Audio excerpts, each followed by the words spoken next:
Снежни наноси и паднати дрвја на локални патишта. Ладниот бран предизвика проблеми на повисоките места во земјава. Па така синоќа вработени во Националниот парк Маврово расчистувале паднати дрвја поради снег, кои го отежнувале движењето на автомобили на регионалниот пат Маврово-Дебар и околу Мавровското езеро. И гледката на Попова шапка е како да сме зима, а не рана есен. Снегот над 20 сантиметри и температури кои се неколку степени под нулата. Студеното време на почетокот на октомври донесе снег и во Скопскиот регион. На Скопска Црнагора, Водно и останатите повисоки места во близина на метрополата. Иако сме далеку од зимата, надлежните велат дека подготвено ја чекаат зимската сезона.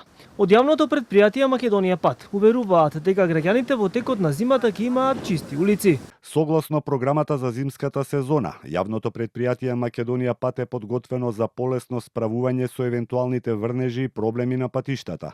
Имаме доволно количини на сол, абразивни средства, машини за натерен и кадар, кој ќе биде постојано на располагање со цел граѓаните да немаат никакви проблеми во зимските месеци.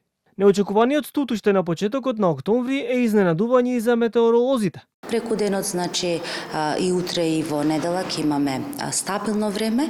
Во недела сончево со мала до умерена облачност, но кон крајот на денот, особено во текот на ноќните часови и во понеделник, повторно ќе имаме еден влажен бран, но не вака студен како овај. Изминативе можеби 10 години сме немале во месец октомври снег, еве ова утро е измерена снежна висина на снежна покривка од 26 сантиметри на Попова шапка, значи имаме значителна снежна покривка. Веќе наредниот викенд повторно ќе имаме сончева есен. Прогнозите се дека температурите ќе се движат од 6 до 18 степени.